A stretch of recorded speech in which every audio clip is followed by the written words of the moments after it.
हर हर महादेव। मैं डॉक्टर प्रज्ञा अभिव्यक्ति चैनल में आप सबका हार्दिक स्वागत करती हूँ। जल प्रवाह का आज 20 दिन है, तो कल एक्चुअली 20 दिन होना चाहिए था, आज 21 दिन होना चाहिए दिन गणना के हिसाब से, 24 घंटे के हिसाब से।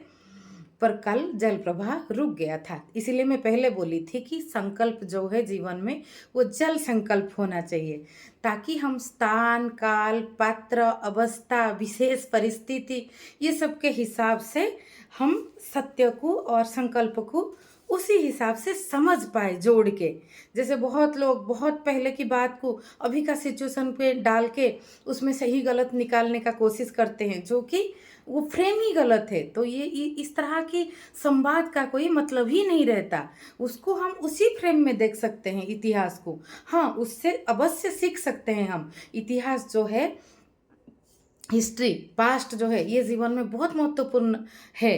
तो पास्ट के आधार पे हम अगर प्रेजेंट को अभी बना पाए तो we will able to make our self, हम हमारा फ्यूचर बना पाएंगे। कल मैं बुक सेल में गई थी तो एक किताब लाई थी, उसका नाम वैसा है, तो ये मैं आपको दिखा रही हूँ, द फ्यूचर यू।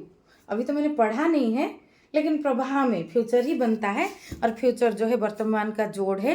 पास्ट भी कभी वर्तमान था, बस पास्ट से हम लोग वो सीखते हैं। तो उसी तरह से हाँ, जो जल प्रवाह का मैं बोल रही थी, कल रुक गया था, तो इसको आज का जो विषय है उसी विषय को आधार करके जो है जल विराम, वाटर पज, पंक्चुएशन। तो जीवन में पज, पंक्चुएशन बहुत ज़रूरी है, बहुत ज़रूरी है। विश्राम एक अलग अवस्था है, जो है पूरा हर चीज़ शांत हो जाना, स्थिर हो जाना। जैसे हम निद्रा में सारे शरीर का ऑर्गन विश्राम में जाते हैं, so we can regenerate our self for the next day. इसीलिए कहा जाता है, yesterday I died and again reborn today with a new body, mind and spirit. तो पल पल, ऐसे देखा जाए तो हम पल पल मरते हैं और पल पल नया बनते हैं। जल के प्रवाह जैसा जीवन है। तो कभी कभी पंक्चुएशन, ये तो विश्राम हो गया, पंक्चुएशन और पज जो है ठहराव, उसको बोलते हैं, रुक जाना। Just just observe and watch study, ये बहुत ज़रूरी है फ्लो में, लाइफ में, जीवन में, प्रवाह में ये स्टडी बहुत ज़रूरी है। इसको आत्मसमीक्षा बोल सकते हैं, अवलोकन बोल सकते हैं। हमें देखना है क्या सही हो रहा है सब कुछ, क्या हम जो कर रहे हैं वो सत्य के अनुरूप है, प्रेम के अनुरूप है, क्या इसमें करुणा है, क्या हम अपनी परिवार की तरफ जो दृष्टि रख रहे हैं वो निर्मल दृष्टि है, क्या हम अपनी ये विश्व रूपक परिवार के ऊपर निर्मल दृष्टि और प्रेम भाव रख रहे हैं, क्या हमारा सत्ता, हमारा होना, हमारी अस्तित्व विश्व में की ऊर्जा में, प्रेम प्रतिष्ठा में अवदान रख रहा है। So pause, just take a pause. और भी बहुत केस में पॉज पंक्चुएशन की ज़रूरत है, इसीलिए मैं इसको जल विराम, कल जैसे पंक्चुएशन पज रुक गया, जैसे कुछ मेरा मन नहीं था, तो ज़बरदस्ती सिर्फ संख्या गणना के लिए मैं कल बनाऊँ वीडियो, तो ऐसा मेरा कल थोड़ा मन अच्छा नहीं लग रहा था, तो मुझे अंदर से फ्लो नहीं आ रहा था, तो उसमें बनाने का कोई मतलब ही नहीं होता।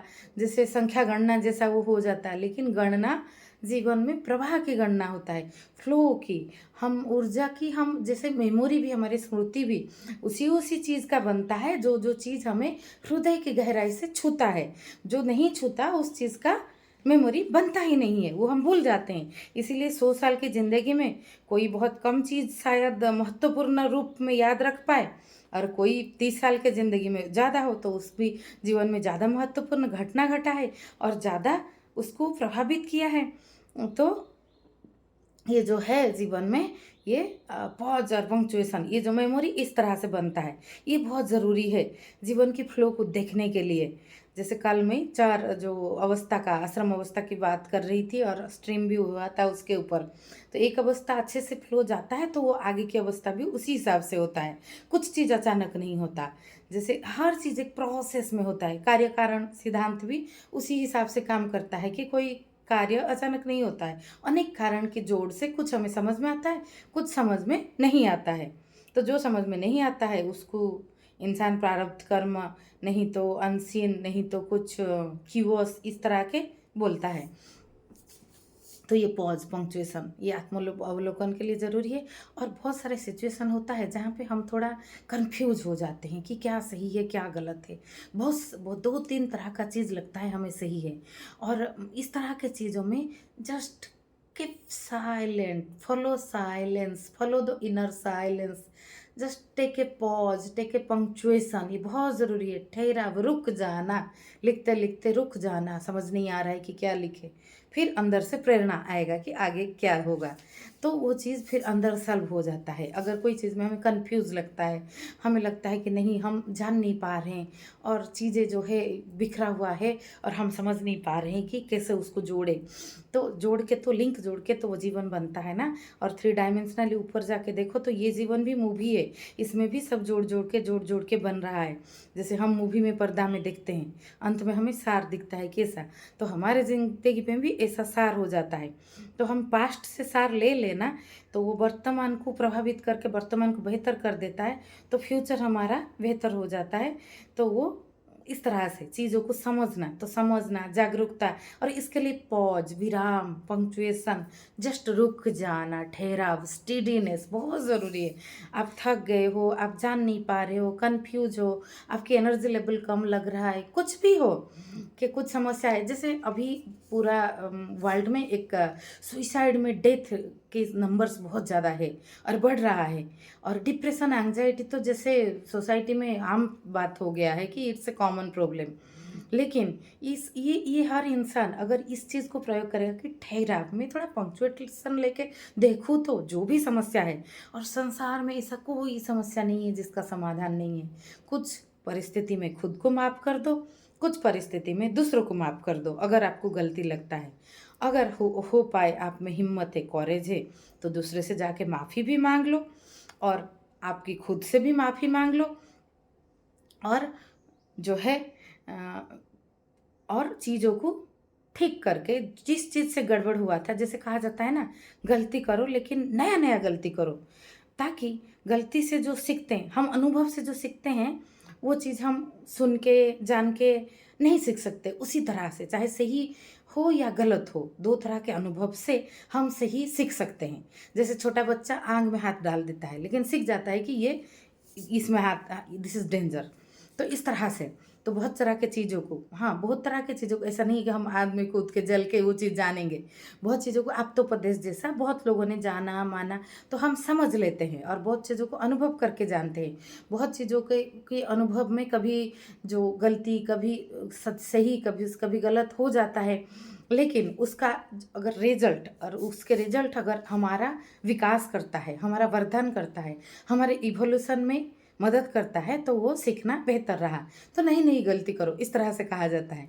तो ऐसे ही तो लाइफ में पंक्चुएशन लेके अवलोकन करना चाहिए, आत्मचेक में क्या करना चाहिए इसके लिए, चाहे हम, और अगर रूटीन के तौर पे इसके लिए कहा गया है कि रात को सोने से पहले पूरा दिन को देख लो कि क्या किया, वही वही रिपीट तो नहीं हुआ कि काल परसों सालों पहले, 2 वर्षों पहले जो चल रहा है वही वही हो रहा है, उसमें कुछ ऐड नहीं हो रहा है। तो कुछ जोड़े, कुछ घटे, कुछ गलत घटे, कुछ काला घटे, कुछ सफ़ेद जोड़े, है ना। तो फिर जीवन की जो ग्राफ है अपलिफ्टेड होता है ऊपर, और जो यात्रा है, हम एक एक एक एक सीढ़ी पार करके कभी पीछे देखते हैं तो लगता है कि अरे, तो जैसे कोई बुद्ध पुरुष बनता है तो वो भी कभी शुरुआत तो किया था, तो आज जो शुरुआत कर रहा है तो उसमें भी बहुत संभावना है। और ऐसे ही बहुत चीज़ों को, ये जो चीज़ इसमें जो जल्दबाजी, और जिन लोगों को जल्दबाजी में, और इसके ऊपर हमारी बहुत कहानी है, अभी बहुत वीडियो बन गया है कि जल्दबाजी में डिसीजन कितना गलत होता है। तो इफ़ यू आर कन्फ्यूज्ड, तो take a pause, take a punctuation, विराम ले लो, थोड़ा एकदम डट लगा के आपकी जीवन की जो लेखन, उसको रुक लो कि आगे क्या लिखना है, देखते हैं। तो ऐसे ऐसे तो महाभारत युद्ध में ऐसे ही पंक्चुएशन पॉज लेके श्री कृष्ण, योगेश्वर श्री कृष्ण ने पूरा श्रीमद् भगवत गीता का फ्लो कर दिया। सभी योद्धा उसी स्थान पे रुक गए, सब पूरा रथ रुक गया, सब हवा, उड़ते हुए पक्षी, बादल सब रुक गए, और श्रीमद् भगवत गीता का प्रभाव हुआ। फिर वहीं से जहाँ से पंक्चुएशन पॉज किया गया था वहीं से सब शुरू हो गया, और बीच में ये नो टाइम जोन में श्रीमद् भगवत गीता का अमृतमय प्रवाह हो गया। तो ऐसे ही पंक्चुएशन पॉज विराम जीवन में बहुत ज़रूरी है। जय श्री राम, जय श्री कृष्ण, हर हर महादेव।